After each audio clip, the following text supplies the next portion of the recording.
चला तर मंडळी, तुम्हालाही संध्याकाळच्या स्वयंपाकात काय बनवू हे कोडं पडलंय। ही झणझणीत बोंबलाची चटणी बनवा, एका भाकरीऐवजी 2 भाकरी खा। 9-10 बोंबीलच्या काड्या घ्या, छान मुसळणे ठसठसा ठेचा। बोंबीलचे वरच्या डोक्यासोबत त्याची पंखई छाटा, त्यानंतर गरम तव्यावरती टाका। छान काढे होईपर्यंत 2-3 घरापर्यंत वास जाईल तोपर्यंत त्याला भाजत राहा। त्यानंतर थंड पाण्यात टाकून छान चोळून धुवून घ्या। बोंबीलवरची घाणही निघेल, त्यासोबत खारापणा देखील कमी होईल। आता ठेवा गॅसवरती एखादा पॅन, त्यामध्ये टाका तेल, तेलासोबत टाका जिरं, राई, कढीपत्ता।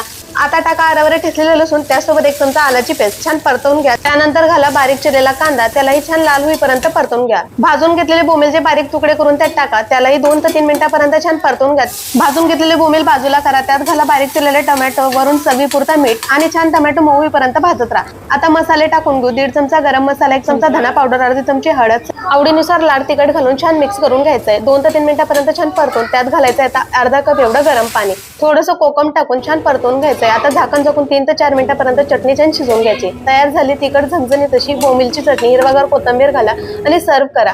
एका भाकरीऐवजी 2 भाकरी नक्कीच खाल। चटणी कशी झाली कमेंटमध्ये नक्कीच कळवा। रेसिपी आवडल्यास व्हिडिओला लाईक, शेअर आणि चॅनलला सबस्क्राईब करायला विसरू नका।